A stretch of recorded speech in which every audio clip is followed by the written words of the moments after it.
Hello friends, welcome back to spot success. आज के इस लेक्चर में हम वाइजर गैस लीक के बारे में जानेंगे और इंडिया में ऐसे कौन कौन से केमिकल डिजास्टर रिस्क हैं उसको भी पढ़ेंगे और लास्ट में हम भोपाल गैस ट्रेजिडी के बारे में भी केस स्टडी करेंगे। चलिए लेक्चर स्टार्ट करते हैं। आज के इस लेक्चर में फ्रेंड्स सबसे पहले हम न्यूज़ को देखेंगे, उसके बाद स्टायरिन गैस की फिजिकल प्रॉपर्टीज़ को पढ़ेंगे जो हमारे एग्जाम के लिए इंपॉर्टेंट हो सकती हैं। उसके बाद फ्रेंड्स हम देखेंगे कि स्टायरिन गैस के एक्सपोजर से क्या इफेक्ट होते हैं, फिर लीकेज किस वजह से हुआ वो भी जानेंगे और गवर्नमेंट ने लीकेज के बाद क्या क्या स्टेप लिए हैं वो भी हम देखेंगे जो हमारे एथिक्स के friends case study point of view से इंपॉर्टेंट हो सकता है। और फ्रेंड्स कौन कौन से आईपीसी सेक्शन को इन्वोक किया गया है और किसके खिलाफ केस रजिस्टर्ड किया गया है यह भी हम जानेंगे। और सिमिलरली हमारे इंडिया में फ्रेंड्स केमिकल डिजास्टर रिस्क कितना है वो भी हम देखेंगे। और लास्ट में हम एक केस स्टडी को पढ़ेंगे, भोपाल गैस ट्रेजिडी के बारे में जानेंगे और गवर्नमेंट ने भोपाल गैस ट्रेजिडी के बाद कौन कौन से लॉज को पास किया गया था ताकि सिमिलर तरह से अगर कोई इंसिडेंट होता है जैसा कि अभी देखने को मिला है तो फ्रेंड्स कौन कौन से स्टेप लिए जा सकते हैं। चलिए लेक्चर स्टार्ट करते हैं। कॉन्टेक्स्ट यही है फ्रेंड्स, आंध्र प्रदेश के विशाखापट्टनम सिटी से 15 किलोमीटर दूर एक फैक्ट्री सिचुएटेड थी, एलजी पॉलीमर्स फैक्ट्री। वहाँ से स्टायरिन गैस लीकेज हुआ है और नियरली 11 पीपल की डेथ भी हो चुकी है। और ऐसा माना जा रहा है कि जो 5 विलेजेस सिचुएटेड थे in the vicinity of this factory, वहाँ के जो नियरली 2000 रेजिडेंट हैं उनको भी इस गैस ने अफेक्ट किया है। अगर हम फ्रेंड्स गैस की बात करें तो एज सच वो लीथल नहीं है, लेकिन अगर लॉन्ग टर्म एक्सपोजर होता है तो सेंट्रल नर्वस सिस्टम को अफेक्ट करती है, जिसकी वजह से फ्रेंड जो ब्रेन है वहाँ पर सफिशिएंट अमाउंट ऑफ ऑक्सीजन नहीं पहुँच पाती है। उसकी वजह से फ्रेंड नोजिया, वॉमिटिंग और ब्रेथलेसनेस की कंडीशन हो सकती है। अगर हम फैक्ट्री के बारे में बात करें तो इसको पहले 1961 में सेटअप किया गया था। जो कंट्री का मेन सेंटर है वहाँ से 15 किलोमीटर दूर इसको सेटअप किया गया था। लेकिन अगर हम आज की बात करें फ्रेंड्स तो इस फैक्ट्री के आसपास काफ़ी डेंसली पॉपुलेटेड एरिया हो गया है। पहले इसको फ्रेंड्स हिंदुस्तान पॉलीमर्स नाम से जाना जाता था, लेकिन 1997 में साउथ कोरियन एक कंपनी है एलजी चेम, उसने इसको टेक ओवर किया और फ्रेंड्स इस फैक्ट्री में ज़्यादातर पॉलीस्टायरीन को मैन्युफैक्चर किया जाता है। पॉलीस्टायरीन की बात करें तो यह एक बेसिक मटेरियल होता है जिसको फाइबर ग्लास, रबर के लिए यूज़ किया जाता है और अल्टीमेटली फ्रेंड्स टॉयज़ और मेनी पैकेजिंग फैक्ट्री में इसका यूसेज होता है। जो फाइबर ग्लास प्रोडक्ट होते हैं फ्रेंड्स बेसिकली यह पॉलीस्टायरीन से ही बनाए जाते हैं, आप इमेज में देख सकते हैं।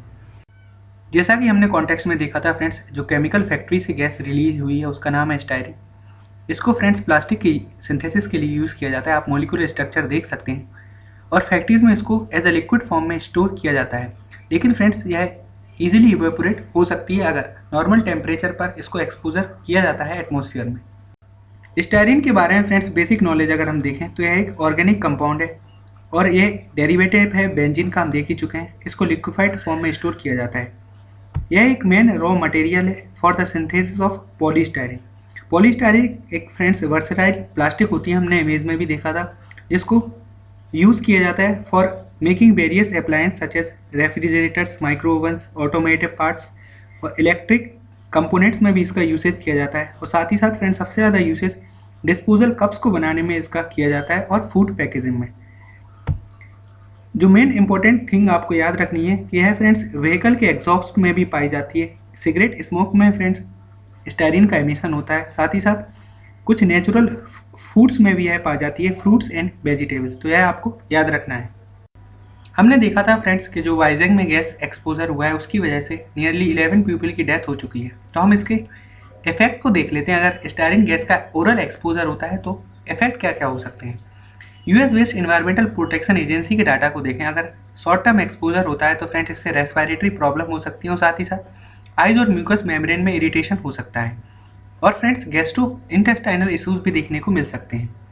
अगर फ्रेंड्स लॉन्ग टर्म एक्सपोजर होता है स्टायरीन गैस का तो सेंट्रल नर्वस सिस्टम इम्पैक्ट होता है और इससे कैंसर और डिप्रेशन देखा जा सकता है। अब हम देखते हैं फ्रेंड्स कि जो लीकेज है वो किस तरह से हुआ। स्टायरीन गैस की बात करें फ्रेंड्स तो इसको स्टेबल रखने के लिए 20 डिग्री सेल्सियस तक स्टोर करना पड़ता है और टेम्परेचर की कांस्टेंट मॉनिटरिंग की ज़रूरत पड़ती है। अगर फ्रेंड्स कोई एक्सपोजर होता है लाइट और हीट का तो पॉलीमराइजेशन और वेपोराइजेशन की रिएक्शन शुरू हो जाती है। इसी टेम्परेचर को कंट्रोल करने के लिए फ्रेंड्स इनहिबिटर का यूज़ किया जाता है ताकि स्टायरीन को स्टेबल रखा जा सके। और स्टायरीन स्टोरेज टैंक के साथ इन्वर्टर टैंक को भी अटैच किया जाता है। अगर हम एलजी चैम फैक्ट्री की बात करें फ्रेंड्स, तो जो इन्वर्टर टैंक था उसने काम करना बंद कर दिया था। इसी वजह से जो स्टेबलाइजेशन का प्रोसेस है वो नहीं हो सका और वेपोराइजेशन और पॉलीमराइजेशन की रिएक्शन स्टार्ट हो गई, जिसकी वजह से फ्रेंड्स जो स्टायरीन गैस है वो स्टोरेज टैंक की सीलिंग पर स्टोर हो गई और उसके बाद एक्यूमुलेशन के बाद फ्रेंड्स लीकेज हो गया। लेकिन अभी कोई एग्जैक्ट रीज़न पता नहीं है इसके पीछे, और कंपनी को अभी एक्सप्लेन करना है कि जो मेन रीज़न था वो क्या था behind the busting of the tank, और जिसकी वजह से लीकेज हुआ है। अब हम देख लेते हैं फ्रेंड्स ऐसे कौन कौन से स्टेप लिए गए लीकेज को हैंडल करने के लिए। यह हमारे एथिक्स पॉइंट ऑफ व्यू से फ्रेंड्स इंपॉर्टेंट हो सकता है, केस स्टडी के रूप में क्वेश्चन आ सकता है। जैसे ही फ्रेंड्स पुलिस, फायर सर्विस और डिस्ट्रिक्ट एडमिनिस्ट्रेशन के इवैक्यूएशन के बाद एनडीआरएफ की लोकल टीम को बुलाया गया और नियरली 500 पर्सन को इवैक्यूएट किया गया। फ्रेंड्स पुणे से भी एक एनडीआरएफ टीम को बुलाया गया जो कि स्पेशलाइज थी chemical, biological and nuclear disaster management में, और डिस्ट्रिक्ट और कंपनी ऑफिसर्स को एडवाइजरी इशू किए गई। फ्रेंड्स कंपनी और डिस्ट्रिक्ट एडमिनिस्ट्रेशन ने एलेबोरेट एक्शन लिए और वाटर को स्प्रिंकल किया गया inside the plant as well as in the affected areas. Neutralizing element की तरह फ्रेंड्स वाटर को यूज़ किया गया। उसके बाद फ्रेंड्स चीफ मिनिस्टर ने एक 4 मेंबर कमेटी को बनाने का आदेश दिया है। उस कमेटी को फ्रेंड्स हेड किया जाएगा स्पेशल चीफ सेक्रेटरी इन्वायरमेंट के द्वारा, और इंक्वायरी की जाएगी कि इंसिडेंट कैसे हुआ, और फ्रेंड्स बाद में डिटेल्ड रिपोर्ट भी सबमिट की जाएगी। इस इंसिडेंट के बाद फ्रेंड्स एलजी पॉलीमर्स फैक्ट्री के मैनेजमेंट के खिलाफ केसेस को रजिस्टर किया गया है और कुछ आईपीसी के सेक्शंस को इन्वोक किया गया है। Section 278, section 284, section 285, section 337, section 338 और फ्रेंड सेक्शन 304 सब क्लॉज 11 के अंदर आईपीसी के सेक्शन के अंदर केस रजिस्टर किए गए हैं। अब हम देखते हैं फ्रेंड्स इंडिया में कितना केमिकल डिजास्टर रिस्क हो सकता है। नेशनल डिजास्टर मैनेजमेंट अथॉरिटी के डाटा के हिसाब से अगर हम पिछले कुछ रिसेंट ईयर्स में देखें तो 130 सिग्निफिकेंट केमिकल एक्सीडेंट देखने को मिले हैं, जिसकी वजह से 260 और 560 पीपल इंजर्ड हुए हैं।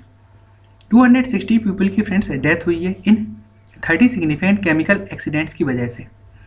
इसके साथ ही साथ friends nearly 1900 major accident hazard units situated हैं 301 डिस्ट्रिक्ट, 25 स्टेट और 3 यूनियन टेरिटरीज में। और friends thousands of registered hazardous factories और अनऑर्गेनाइज सेक्टर्स ऐसे हैं जो डील करते हैं with numerous range of hazardous material, जिसकी वजह से फ्रेंड्स केमिकल डिजास्टर रिस्क हो सकती है। फ्रेंड्स हमने जाना कि जो वाइजैक गैस लीक है वो किस वजह से हुई है और गवर्नमेंट ने क्या क्या स्टेप लिए हैं उसको रोकने के लिए। अब हम इसी से रिलेटेड फ्रेंड्स एक केस स्टडी को पढ़ते हैं। भोपाल गैस ट्रेजिडी आपने सुनाई होगा, December 3, 1984 को एक मेजर ट्रेजिडी हुई थी। इसी के बारे में हम देखते हैं। 1984 में friends one of the world's worst industrial disaster देखने को मिला था, जो कि एक सिमिलर गैस लीक इंसिडेंट था। भोपाल में एक फैक्ट्री थी friends, union carbide pesticide plant. वहाँ से मिथाइल आइसोसाइनाइड गैस का लीकेज देखने को मिला था, और जिसकी वजह से friends nearly 5 lakh people exposed हो गए थे इस हाईली टॉक्सिक गैस से। अब हम देखते हैं फ्रेंड्स भोपाल गैस ट्रेजिडी के बाद ऐसे कौन कौन से लीगल चेंजेस किए गए थे गवर्नमेंट के द्वारा to deal with such chemical disaster. Bhopal gas tragedy में फ्रेंड्स नियरली 2000 पीपल की डेथ हुई थी। उसके बाद गवर्नमेंट ने कुछ सीरीज ऑफ लॉज और रेगुलेशन को पास किया था, और उसमें कुछ पेनल्टीज और सेफगार्ड को भी स्पेसिफाई किया था। सबसे पहले फ्रेंड्स इन्वायरमेंटल प्रोटेक्शन एक्ट 1986 को पास किया गया था, जिसमें फ्रेंड्स सेंट्रल गवर्नमेंट को पावर दी गई थी for improving the environment and set standards and inspect industrial unit. उसके बाद फ्रेंड्स 1991 में पब्लिक लिएबिलिटी इंश्योरेंस एक्ट को पास किया गया, और जो भी फ्रेंड्स अफेक्टेड पर्सन थे इस इंसिडेंट से उनको इंश्योरेंस फैसिलिटी प्रोवाइड करने की बात की गई। और सिमिलर अगर कोई इंसिडेंट होता है तो उसमें भी फ्रेंड्स इंश्योरेंस फैसिलिटी को कवर किया गया। फ्रेंड्स 1997 में national environment appellate authority act पास किया गया, और इसके अंदर नेशनल एनवायरनमेंट अपीलेंट अथॉरिटी को बनाया गया, और इसको पावर दी गई अगर एनवायरनमेंट प्रोटेक्शन एक्ट 1986 के अंदर किसी फैक्ट्री को रेस्ट्रिक्ट किया गया है किसी एरिया में ऑपरेशन करने से, तो उससे जो रिलेटेड अपील्स आती हैं तो नेशनल एनवायरनमेंट अपीलेंट अथॉरिटी को पावर दी गई थी कि वो अपील को सुन सके। फिर 2010 में friends national green tribunal act को पास किया गया, और उसके अंदर एक statutory body national green tribunal को एस्टेब्लिश किया गया ताकि जो भी इन्वायरमेंटल प्रोटेक्शन और कंजर्वेशन ऑफ फॉरेस्ट से रिलेटेड अगर इशू आते हैं उनको फ्रेंड्स एक्सपीडिशनली डिस्पोज किया जा सके। पीआरएस लेजिस्लेटिव के हिसाब से फ्रेंड्स अगर भोपाल गैस ट्रेजिडी की तरह कोई सिमिलर इंसिडेंट होता है जैसे हमने वाइजैक गैस लीक में देखा, तो इस तरह के केसेस को नेशनल ग्रीन ट्राइब्यूनल के द्वारा ट्राई किया जाएगा under environmental protection act of 1986। अगर कोई ऑफेंस फ्रेंड्स कंपनी के द्वारा कमिट किया गया है तो जो भी पर्सन डायरेक्टली इंचार्ज है कंपनी का उसको रिस्पॉन्सिबल ठहराया जाएगा unless he proves that the offence was committed without his knowledge. यह था हमारा एनालिसिस इस टॉपिक का। Thank you very much for listening.